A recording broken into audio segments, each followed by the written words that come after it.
बिस्मिल्लाहिर्रहमानिर्रहीम रब इश्रह ली सदरी वयस्सिर ली अमरी वाहलुल उक़दतम मिन लिसानी यफ़क़हू क़ौली। अस्सलामु अलैकुम वरहमतुल्लाह।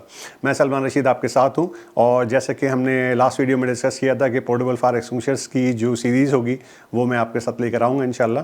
तो ये आज उसका पहला एपिसोड है और आज जो हमारा ट्रेनिंग का सेशन है वो है पोर्टेबल फायर एक्सटिंग्विशर के बारे में। तो इसको स्टार्ट करते हैं वाटर फायर एक्सटिंग्विशर से। ओके जी, वाटर फायर एक्सटिंग्विशर। अब वाटर फायर एक्सटिंग्विशर जो है इसको हम air pressurise water fire extinguisher भी कहते हैं और स्टोर्ड प्रेशर फायर एक्सटिंग्विशर भी कहते हैं। डिफरेंट नेम है और ये बहुत ही यूज़फुल है क्लास ए फायर्स के लिए, यानी कि स्मॉल क्लास ए फायर जिनमें would, paper, cloth, plastic, rubber होते हैं, इनके लिए बहुत ही एफिशिएंट है। और जब हम ओवरऑल ऑपरेशन कर रहे होते हैं, ओवरऑल का मतलब है जब कंडीशन आपने कंट्रोल में कर ली होती है और फिर आप एरिया चेक कर रहे होते हैं और वहाँ कहीं भी आपको स्मोल्डरिंग नज़र आती है या फिर आपको कन्फाइंड हॉट स्पॉट्स नज़र आते हैं, तो उन तमाम एरियाज़ में भी हम ये वाटर का फायर एक्सटिंग्विशर यूज़ कर रहे होते हैं। तो ये याद रखिएगा, ये छोटी ए क्लास फायर्स के लिए हम इनको यूज़ कर रहे होते हैं। अब आते हैं कि पोर्टेबल फायर एक्सटिंग्विशर के अंदर है क्या। अगर हम इस पोर्टेबल फायर एक्सटिंग्विशर की बात करते हैं तो ये आइदर तो नाइट्रोजन से कंप्रेस किया हुआ होता है, कंप्रेस एयर होती है या फिर नाइट्रोजन होती है जिससे इसको प्रेशराइज करते हैं।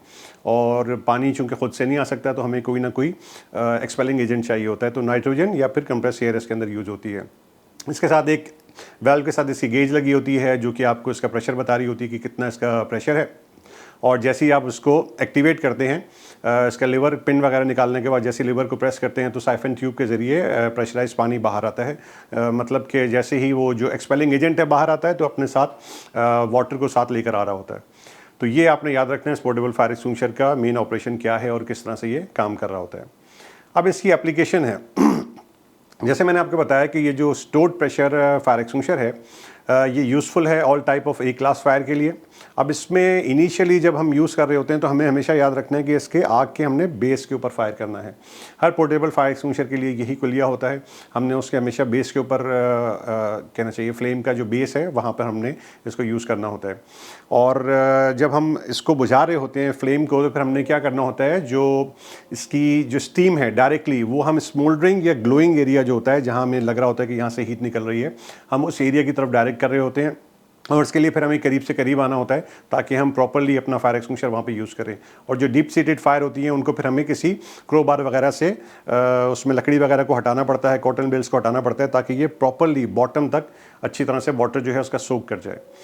अब एक्सटिंग्विशिंग टेक्निक क्या है, एक पोर्टेबल फायर एक्सटिंग्विशर आग कैसे बुझाता है। सबसे पहली चीज़ ये है कि ये कूल करता है, कूलिंग दी सॉलिड और लिक्विड कंबस्टिबल्स को, उनको ठंडा कर देता है। दूसरी चीज़, ये जो फ्लेमेबल लिक्विड्स हैं जब वाटर उसके अंदर मिल जाता है तो उसको डाइल्यूट कर देता है, उसकी इंटेंसिटी को कम कर देता है। इसके बाद कूलिंग द फ्लेम इटसेल्फ, जो फ्लेम है उसको भी बुझा देता है, ठंडा कर देता है। और इसके बाद जब हम इसको पानी को यूज़ कर रहे होते हैं, पानी को अप्लाई करते हैं तो स्टीम जनरेट होती है उस हीट की वजह से। और ये जो स्टीम है ये वहाँ पे ऑक्सीजन के एक्सेस को रोक देती है, ऑक्सीजन को मज़ीद नहीं आने देती।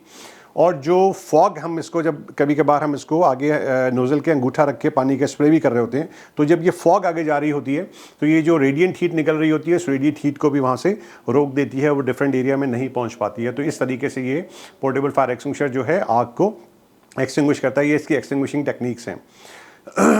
अब फर्दर मोर फायर एक्सटिंग्विशर का डाटा क्या है, इसका कलर कोड जो है वो रेड है, इसका वर्किंग प्रेशर 15 to 18 बार होता है। इसका जो टेस्ट प्रेशर है, जो फैक्ट्री टेस्ट प्रेशर की हम बात करते हैं, वो ऑपरेटिंग 3 टाइम ऑपरेटिंग प्रेशर से ज़्यादा नहीं होना चाहिए। इसकी जो हाइड्रो टेस्टिंग की फ्रीक्वेंसी है वो 5 साल की है, हर 5 साल के बाद आपने इस फायर एक्सटिंग्विशर को हाइड्रो टेस्ट करना है। इसकी जो हॉरिजॉन्टल रेंज है, कितना दूर तक ये मार्क करता है, तो ये 30 to 40 फीट तक का एरिया है जहाँ तक ये मार्क करता है। फिर इसकी डिस्चार्ज, इसका टाइम होता है कि डिस्चार्ज टाइम कितनी देर के लिए है, तो अप्रॉक्सीमेटली ये 50 to 60 सेकंड्स तक काम करता है। ये नहीं तकरीबन आप ओवरऑल ले लें तो ये 1 मिनट तक ये पोर्टेबल फायर एक्सटिंग्विशर अगर आप इसको इफेक्टिवली यूज़ कर रहे हैं तो ये काम करेगा और 1 मिनट तक जो सराउंडिंग एरिया है उसकी आग को बुझा सकता है। और इसको अगर रेटिंग की बात करें तो ये तकरीबन 2A की रेटिंग बनती है तकरीबन, जो कि 10 लीटर का एक पोर्टेबल फायर एक्सटिंग्विशर वाटर का होता है। अब कुछ चीज़ें हम डिस्कस करें प्रोज एंड कॉन्स की। प्रोज का मतलब है इसके एडवांटेजेस और कॉन्स का मतलब है इसके डिसएडवांटेजेस। तो ये वाटर जो है mostly widely use fire extinguisher है जो कि क्लास ए फायर्स के लिए यूज़ किया जाता है। ऑर्डिनरी कंबस्टिबल मटेरियल है, वुड, पेपर, क्लॉथ। फिर ईजी अवेलेबल होता है, हमेशा कोई मसला नहीं होता इसकी अवेलेबिलिटी का। फिर लो कॉस्ट होता है, पानी की कीमत बहुत ही कम है। फिर हाईली इफ़ेक्टिव है, जो है रैपिडली कूल करता है फायर्स को, और कोई इन्वायरमेंट के ऊपर नेगेटिव इम्पैक्ट नहीं पड़ता है। तो ये तमाम चीज़ें इसकी एडवांटेजेस में आती हैं कि ये तमाम प्रोज हैं। अब इसके साथ हमने डिस्कस करना है कॉन्स को, यानी कि डिसएडवांटेजेस को। अब पहला डिसएडवांटेज आप ये कह सकते हैं कि यार ये पोर्टेबल फायर एक्सटिंग्विशर जो है ये सिर्फ़ और सिर्फ क्लास ए फायर के लिए है, यानी आप इसको क्लास ए फायर के लिए ही यूज़ करेंगे, आप इसको किसी और फायर के लिए यूज़ नहीं कर रहे होते।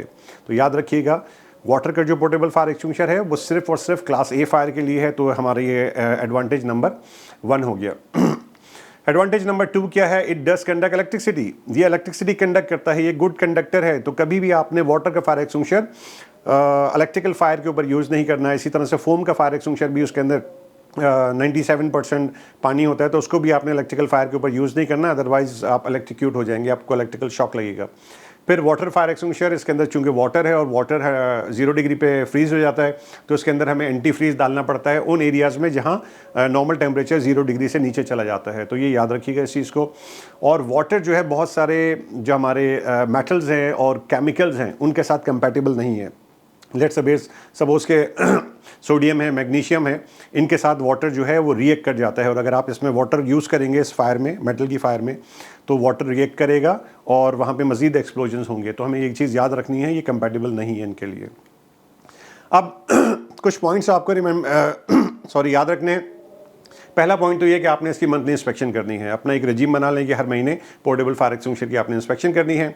इसके बाद पोर्टेबल फायर एक्सटिंग्विशर आपने ऐसे इंस्टॉल करना है कि उसके आगे कोई ऑब्स्ट्रक्शन ना हो, और टाइम टू टाइम इंस्पेक्ट भी करना है। इसके बाद इसका जो व्यू है वो भी हर शख्स को नज़र आ रहा हो। ऐसा ना हो कि व्यू ही नज़र नहीं आ रहा फायर एक्सटिंग्विशर है किधर, तो ना ये ब्लॉक होना चाहिए, ना इसका व्यू ऑब्स्ट्रक्ट होना चाहिए। इसके बाद जो इसका ऑपरेटिंग इंस्ट्रक्शन है वो बिल्कुल सामने की तरफ होना चाहिए, वाज़े नज़र आना चाहिए। फिर इसका जो इंस्टॉलेशन हाइट का तरीका है वो जैसे मैंने पहले आपको बताया है, आप NFPA 10 चैप्टर 6.1.3.8 चैप्टर 6 का 1.3.8 जब आप यूज़ करेंगे तो उसमें आपको हाइट बता रहा होगा कि कितने kg का है, कहाँ इंस्टॉल करेंगे। ये सारी चीज़ें आपने देखनी है, ये इंपॉर्टेंट चीज़ें हैं। अब इसके साथ जो एक और मज़ीद इंपॉर्टेंट चीज़ है वो क्या है कि फायर एक्सटिंग्विशर का size and placement for class A hazard. Class A hazard के हिसाब से क्या साइज़ और प्लेसमेंट होगी। अब क्राइटेरिया है उसके साथ साथ light hazard occupancy, medium ordinary hazard occupancy और extra hazard occupancy. Minimum rated जो सिंगल एक्सटिंग्विशर है वो 2A रेटेड है तीनों के लिए, वो लाइट हैज़र्ड हो, ऑर्डिनरी हो या फिर एक्स्ट्रा हो। जो मैक्सिमम फ्लोर एरिया है वो 3000 फीट है लाइट हैज़र्ड के लिए, ऑर्डिनरी के लिए 1500 स्क्वायर फीट है और एक्स्ट्रा के लिए 1000 स्क्वायर फीट है। और जो इनका मैक्सिमम ट्रैवल डिस्टेंस है एक फायर एक्सटिंग्विशर से दूसरे फायर एक्सटिंग्विशर का, वो 75 फीट होना चाहिए। वो लाइट हैज़र्ड है, ऑर्डिनरी हैज़र्ड है या फिर एक्स्ट्रा हैज़र्ड ऑक्यूपेंसी है, उसमें 70 फीट तक का उसका डिस्टेंस होना चाहिए। इन चीज़ों का ख्याल रखिएगा, अपने पोर्टेबल फायर एक्सटिंग्विशर को अच्छी तरह से इंस्पेक्ट कीजिएगा। So thank you very much, अल्लाह हाफ़िज़।